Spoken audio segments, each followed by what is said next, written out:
La primera vez que Jorge me abofeteó fue delante de mi amante. Sí, lo leíste bien. Estábamos en la cocina de casa, la misma donde desayunábamos cada mañana como una pareja cualquiera, cuando todo estalló. Yo estaba aún con el vestido rojo que Marcos me había subido hasta la cintura media hora antes, y Jorge, bueno, Jorge solo tenía una cosa en la mano, el tenedor con el que se suponía iba a probar la tarta que había traído de sorpresa. Pero no fue la tarta lo que probó esa noche. Fue el sabor metálico de su propia rabia. No tengo ni idea de cómo lo supo. Ni cómo llegó tan rápido. Pero ahí estaba, parado en el umbral de la cocina, mirando cómo Marcos se abrochaba la camisa con la torpeza de quien nunca ha tenido que salir corriendo de casa ajena. Fue surrealista. Nadie gritó. Nadie se movió. Solo Jorge avanzó, paso a paso, hasta quedar a menos de 1 metro de mí. Y entonces, sin decir nada, me cruzó la cara. No fue con odio. Fue con precisión. Marcos salió corriendo sin mirar atrás, tropezando con la silla del comedor.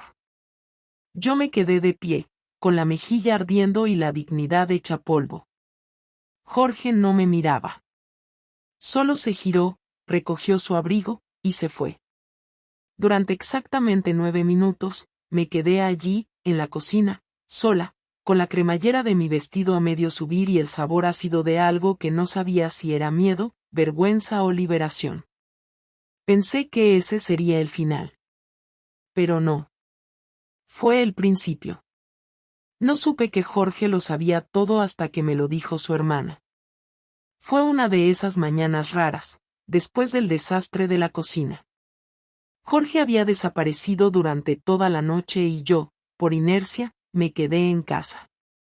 No porque pensara que aún teníamos algo que salvar, sino porque no sabía muy bien a dónde ir. Me duché, me vestí, hice café y estuve sentada en la mesa del comedor mirando la puerta cada vez que alguien pasaba por el pasillo. Estaba en esa mezcla de tensión y vacío cuando sonó el telefonillo. Era Lucía, la hermana de Jorge. Nunca me cayó bien. Demasiado parecida a él. Fría, calculadora, incapaz de improvisar una sonrisa sincera. Subió con la cara seria. No hubo besos ni abrazos. Me miró como se mira a una mujer que ha decepcionado a toda una familia y me soltó, sin rodeos, lo sabe desde hace semanas. No supe qué contestar. Me limité a quedarme quieta mientras sentía que el suelo se volvía más duro. Desde hace semanas, repitió. Te siguió una vez. Te vio entrar en ese piso. Te vio salir. No le dijimos nada a mamá. No quiso decírselo a nadie. Pero lo sabía, Elena. Lo sabía todo. Le pregunté por qué no me había dicho nada. ¿Por qué me dejó seguir con la mentira? Porque quería ver hasta dónde eras capaz de llegar, respondió. Quería entender qué clase de mujer tenía al lado. Me quedé en silencio. No era una pregunta. No esperaba respuesta. Solo quería clavarme esa frase y dejar que me sangrara el orgullo. Me explicó que Jorge había contratado a alguien. Un tipo que trabajaba con él en el polígono, un compañero del turno de noche que tenía contacto con gente que hacía trabajitos. Sin cámaras, sin grabaciones. Solo vigilancia de verdad. A la antigua. Me siguieron 2 veces. Una vez en coche, cuando fui a ver a Marcos a su piso en Delicias, y otra cuando salí del hotel donde habíamos pasado una tarde entera aprovechando que Jorge estaba en Barcelona por trabajo. Fue esa segunda vez cuando lo confirmó. Dijo Lucía que llegó a casa esa noche y no durmió. No comió. No me dijo nada, pero sacó una bolsa, metió 2 mudas, el portátil del trabajo y se fue a dormir al piso que usaba su empresa para alojar a los comerciales que venían de fuera. Y allí se quedó. 2 semanas. Yo no sabía nada. Pensé que eran viajes de trabajo. Jorge siempre fue así. Podía estar 3 días fuera y volver como si nada. Le preguntaba por qué no llamaba y él respondía con frases cortas, cansado, como si hablar conmigo fuera un trámite más. Y yo, como una idiota, me lo creía todo. Me creí sus excusas. Me creí su desgana. Me creí que estaba desconectado del mundo cuando en realidad lo estaba de mí. Lucía no vino a consolarme. Ni a justificarlo. Vino a advertirme. Cuando vuelva, no va a hablar. No va a llorar. No va a romper nada. Pero vas a ver lo que ha hecho. Y no lo vas a olvidar. Intenté que me dijera algo más, pero no quiso. Se levantó, me miró por última vez y me dejó sola con el café frío. Durante el resto del día estuve pensando en cómo había llegado hasta ese punto. No fue de golpe. No hubo un momento exacto donde todo cambió. Fue poco a poco. Una conversación menos. Una caricia que se pospone. Un luego hablamos que nunca llega. Y en ese hueco, apareció Marcos. Un imbécil con buen cuerpo y mirada segura. Un tipo que no tenía nada especial, salvo el detalle de prestarme atención. Que me preguntaba cosas simples. Que me tocaba el brazo cuando hablábamos. Que me escuchaba. Lo que Jorge había dejado de hacer hacía años. Pero nada de eso justificaba lo que hice. Lo sabía. Aunque no me sentía culpable. No en ese momento. Sentía miedo. Porque no tenía ni idea de qué pensaba hacer Jorge. Él nunca gritaba. Nunca insultaba. Si me hubiera pegado todos los días, sabría cómo reaccionar. Pero Jorge no era así. Jorge era de los que se callaban. De los que aguantaban. De los que acumulaban. Y eso me asustaba más que cualquier golpe. La noche llegó y él no volvió. Pero a las 11 de la noche, recibí un mensaje. Mañana hablamos. No hagas planes. Eso fue todo. 5 palabras. Ninguna emoción. Ninguna pista. Solo una orden. Me acosté sin saber si dormir o quedarme despierta. No podía imaginar qué significaba ese hablamos. Pero no era un intento de arreglar nada. Eso lo entendí perfectamente. Cuando me desperté, Jorge ya estaba en la cocina. Con su camisa planchada, sus zapatos limpios, su café servido y una carpeta negra sobre la mesa. ¿Te sentas? Me dijo. No era una pregunta. Era una sentencia. Me senté frente a él sin decir una palabra. Tenía el pelo mojado, todavía en bata, y notaba cómo se me pegaba la tela al muslo por el sudor. Jorge no me miró. Solo abrió la carpeta negra con movimientos lentos, sin apuro, como si llevara días ensayando todo lo que iba a pasar esa mañana. La carpeta estaba llena de folios, fotos impresas, algunas con fechas escritas a mano, otras marcadas con un círculo rojo en la esquina superior. Reconocí una de las imágenes, era del portal de Marcos, otra mostraba la matrícula de su coche y otra más, borrosa, me mostraba a mí bajándome la blusa en el asiento del copiloto. No intenté negarlo. Ni siquiera toqué los papeles. Jorge los fue pasando uno a uno, sin pausa, y cuando terminó, me miró. No me lo ibas a decir, ¿verdad? No contesté. ¿Fue solo con él? Lo miré a los ojos. Le mentí. Sí. Asintió, como si lo esperara. Volvió a cerrar la carpeta con cuidado y la empujó hacia mí, pero no la toqué. ¿Cuánto tiempo? Preguntó. Unos meses. ¿Desde cuándo? Desde marzo. ¿Y pensaba seguir? No lo sé. Sí lo sabes. Respiré hondo, esta vez sin fingir nada. Sí, pensaba seguir. No se inmutó. No frunció el ceño, no gritó, no se levantó. Se quedó igual, con los brazos sobre la mesa y los ojos clavados en mí, como si quisiera memorizarme justo en ese momento. No me sentí culpable. Me sentí examinada, como si fuera parte de algún estudio clínico. Había algo en su mirada que me dejó seca por dentro. ¿Por qué?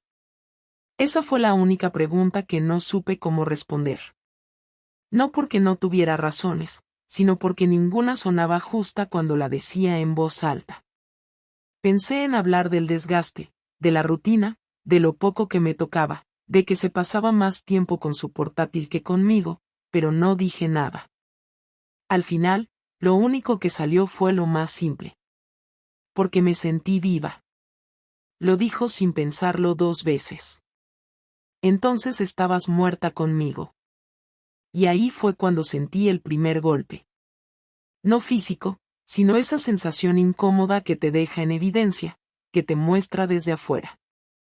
Le quise decir que no era eso, pero sonaba ridículo. No había forma de disfrazarlo. No supe cómo pedirte atención, dije al fin. No pediste. Te fuiste a coger con otro. Me dolió más que si me hubiera escupido. No por la palabra, sino por cómo la dijo. No gritó, no levantó la voz. Lo dijo como quien enumera la lista del supermercado. Frío, preciso, con una verdad imposible de negar. Me levanté de la silla, como si eso sirviera para acortar la distancia, pero no se movió. Me acerqué un poco. No estoy enamorada de él. Eso me da igual, respondió. No me importa si fue por amor, por aburrimiento o por revancha. Lo hiciste, y eso basta. ¿Qué vas a hacer? Eso te lo voy a mostrar mañana. ¿Me vas a echar? No te lo voy a repetir. ¿Y los papeles? Ya están firmados por mí. Solo falta tu firma. ¿Y eso es todo? No, dijo, y por primera vez en toda la conversación, sonrió un poco, pero no era una sonrisa amable. Lo bueno empieza ahora. Quise preguntarle qué quería decir con eso, pero no me respondió. Me dejó parada en la cocina, con el ruido de la cafetera detrás, con las fotos en la mesa, con el sabor seco de la vergüenza, con esa extraña calma que tenía él, que siempre había tenido, incluso cuando todo explotaba. Volvió a su habitación, se cambió de ropa, agarró una mochila pequeña y salió por la puerta sin decir adiós. Me quedé sola, y por primera vez en toda esa historia, me di cuenta de que ya no tenía ningún control sobre lo que venía después. Jorge volvió a casa 3 días después. Yo ya había firmado los papeles. Estaban sobre la mesa del comedor, al lado de la carpeta negra. No los toqué desde entonces. No pregunté nada más. Me limité a quedarme en el piso como si fuera una habitación de hotel que no sabía cuándo tenía que abandonar. No cociné, no limpié, no encendí la televisión. Dormía mal, comía lo justo y pasaba las tardes mirando por la ventana, esperando que algo pasara, aunque no supiera qué. Cuando Jorge entró por la puerta, no trajo mochila ni bolso. Venía con las llaves en una mano y una hoja doblada en la otra. Me vio, dejó la hoja sobre la mesa y fue directo al baño. No dijo nada. No preguntó si había firmado. No me miró. Se duchó, se cambió de ropa y salió de nuevo. Pero la hoja seguía ahí, esperándome. La abrí. Era una lista. Había nombres, direcciones, fechas y un encabezado que decía, ya no te escondas. Ahora que todos lo saben, podés ir a verlos tranquila. Eran 8 personas. Algunas conocidas. Otras no, 2 eran amigos de Jorge. Uno era el jefe de Marcos. Otro era mi hermana. Sí, mi hermana. Al lado de su nombre, había una hora escrita a mano. La hora en que, según la nota, Jorge había pasado por su casa y le había mostrado las fotos. Sentí que me faltaba el aire. No por el contenido, sino porque me di cuenta de que Jorge no solo me había descubierto, no solo me había enfrentado, sino que había decidido exponerlo todo. Sin gritos. Sin peleas. Sin redes sociales. Solo hechos, como hacía siempre. Él no era de los que insultaban. Era de los que apuntaban, disparaban y seguían caminando. Me derrumbé en la silla, con la hoja temblando entre las manos. Todo el mundo lo sabía. Todo. No había espacio para explicaciones, para versiones alternativas, para excusas mal construidas. Ya no podía escapar de nada. Si iba a ver a Marcos, todos sabrían quién era. Si llamaba a mi hermana, ella sabría por qué. Si me cruzaba a los amigos de Jorge, evitarían mirarme. Él había hecho su movimiento con precisión, como una cirugía. No había ruido, pero el corte estaba hecho. Esa noche, volví a dormir en el sofá. No porque él me lo hubiera pedido, sino porque no me sentía con derecho a ocupar la cama. Al día siguiente, me llamó mi madre. No para consolarme.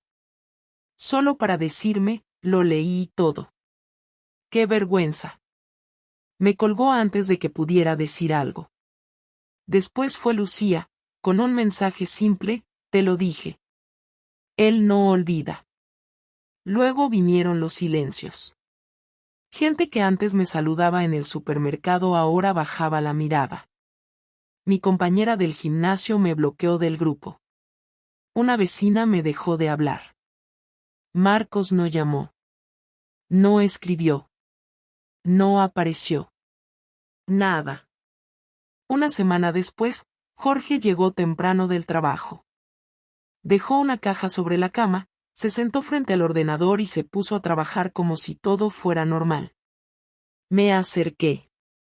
Pregunté qué era. Respondió sin mirarme. Tus cosas. ¿Qué cosas? Tus documentos. Papeles, cartas, fotos, pendientes. Todo lo que quedaba tuyo que no quiero volver a ver.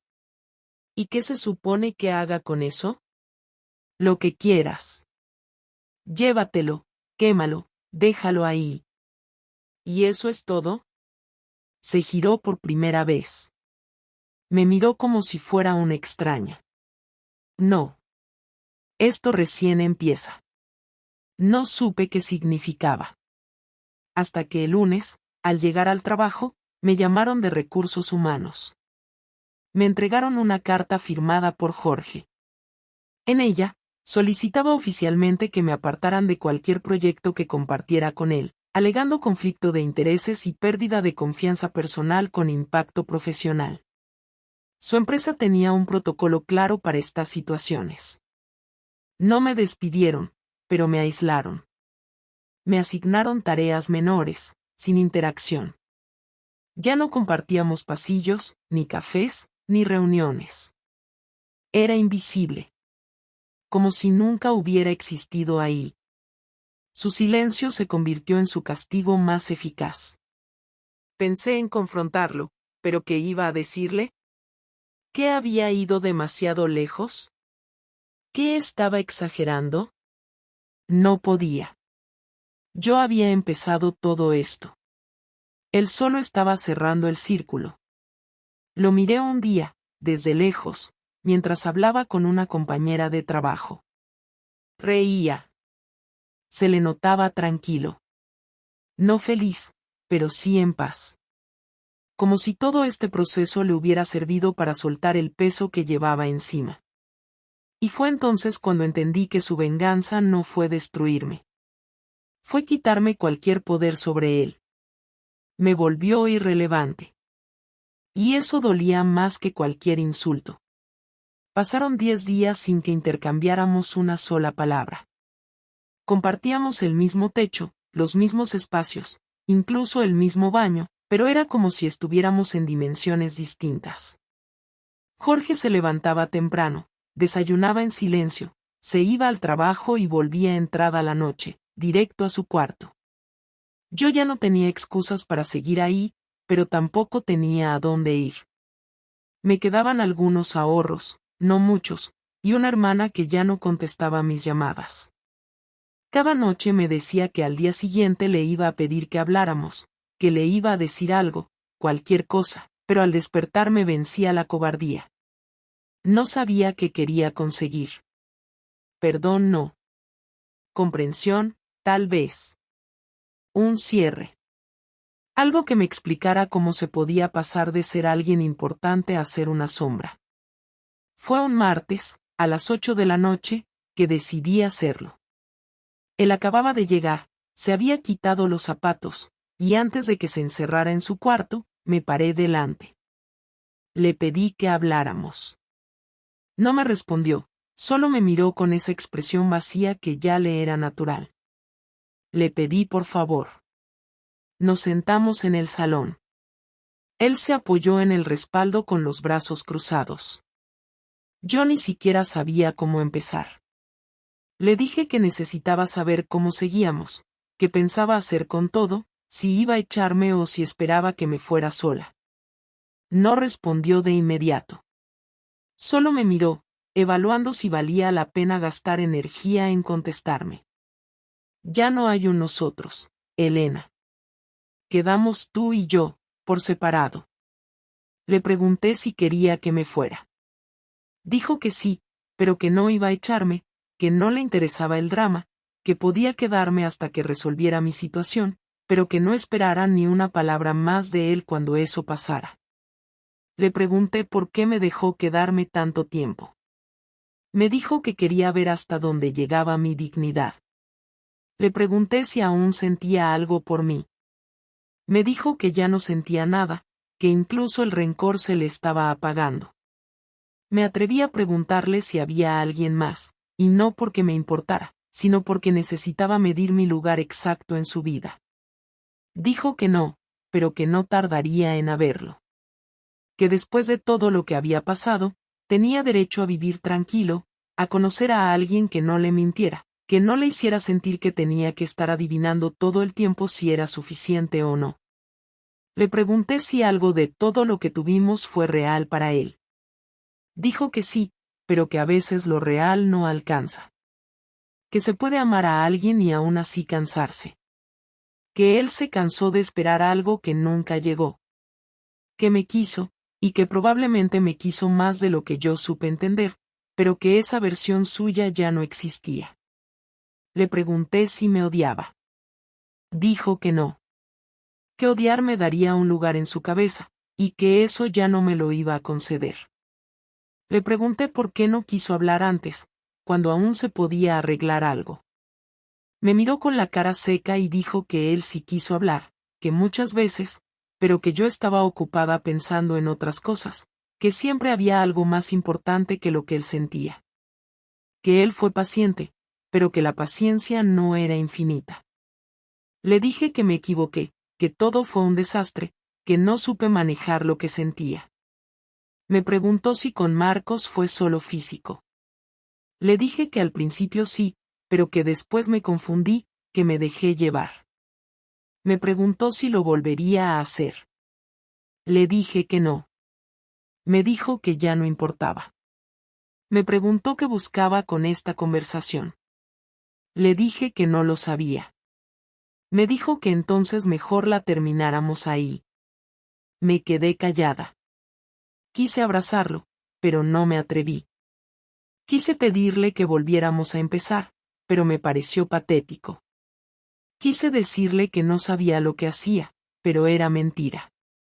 Sabía exactamente lo que hacía cuando lo traicioné. No fue un error. Fue una decisión. Y las decisiones tienen consecuencias. Nos quedamos en silencio un rato más. Jorge se levantó, fue a su habitación y cerró la puerta. Me quedé sola en el salón, escuchando el ruido débil del ventilador de su ordenador. Esa fue nuestra última conversación. No hubo gritos, ni lágrimas, ni reproches. Solo dos personas que se dijeron todo lo que quedaba por decir y entendieron, sin declararlo, que ya no había vuelta atrás. Me fui una semana después de esa conversación. No hubo despedida, ni escena. Jorge se fue al trabajo esa mañana y yo aproveché para recoger mis cosas en silencio. No eran muchas. 2 maletas, una caja con papeles, algo de ropa, algunas fotos viejas que no sabía por qué quería conservar. No me llevé nada que fuera de él, ni regalos, ni objetos compartidos, ni recuerdos materiales. Solo lo mío. Dejé las llaves en la encimera de la cocina y cerré la puerta sin mirar atrás. Tenía alquilada una habitación en un piso compartido, una solución temporal mientras buscaba algo más estable. No sabía cómo explicar mi situación a los nuevos compañeros, así que no lo hice. Les dije que era una separación reciente y preferí dejarlo ahí. La mayoría no preguntó nada más. Me dediqué a trabajar, a ordenar papeles, a buscar otro empleo que me permitiera cambiar de entorno. Había rumores de que Marcos se había cambiado de ciudad. No intenté contactar con él. No porque quisiera respetar algo, sino porque ya no me interesaba. Todo lo que representaba había perdido sentido. Durante los primeros días pensaba en Jorge constantemente. No con nostalgia, sino como quien repasa un accidente buscando entender dónde empezó todo. No había un solo momento que explicara la ruptura. Fueron años de distancias acumuladas, de silencios evitados, de gestos ignorados. Yo dejé de buscarlo cuando más debía hacerlo. Él se cansó de esperar algo que nunca llegó. Me preguntaba si me arrepentía. No tenía una respuesta clara. No me sentía orgullosa de nada, pero tampoco estaba segura de que seguir con él en ese estado hubiera sido mejor. Quizás la infidelidad no fue el error principal, sino la forma cobarde en la que lo manejé todo después. La mentira constante. La falta de responsabilidad. La idea absurda de que se podía tener todo sin perder nada. Intenté escribirle un par de veces. Nunca envié nada. Me parecía inútil. Él ya había tomado su camino, y yo tenía que hacer lo mismo. Empecé terapia, no para justificarme, sino porque necesitaba entender por qué había terminado así, como había cruzado tantas líneas sin detenerme. Descubrí cosas de mí que nunca había querido ver. Que no sabía pedir ayuda. Que disfrazaba la insatisfacción con ironía. Que evitaba los conflictos por miedo a enfrentar lo que realmente quería. En resumen, que llevaba años escapando de mí misma. Meses después, supe por Lucía que Jorge estaba bien. Seguía en el mismo trabajo, había cambiado de gimnasio y salía con una compañera de trabajo, una mujer de su edad, sin hijos, sin historial de dramas. Me alegró saberlo, aunque no me diera lo mismo. Me alegró porque entendí que, pese a todo, él también merecía empezar de nuevo, sin tener que arrastrar lo que yo le había hecho. A mí me costó más. Todavía no tengo pareja. No porque no pueda, sino porque no quiero repetir los mismos errores. Necesito estar bien sola antes de volver a compartir algo con alguien. Aprendí muchas cosas en ese mes. Aprendí que las decisiones que se toman por impulso no desaparecen después. Se quedan. Se notan. Cambian todo. Aprendí que la gente que más te quiere puede dejar de hacerlo si la decepción es suficiente. Aprendí que el perdón no siempre llega, y que no siempre hace falta que llegue. Que hay cosas que uno tiene que cargar sin esperar redención. Aprendí también que una relación no se sostiene solo con amor, que hace falta atención, honestidad, constancia. Que los detalles cuentan, que el silencio pesa, que no decir las cosas también es una forma de lastimar. Ahora tengo 35 años. Vivo en un piso pequeño, compartido, con horarios rotos y poco orden. No tengo a nadie esperándome en casa. No tengo una historia perfecta para contar. Tengo un pasado complicado, una reputación hecha polvo, y muchas preguntas sin responder.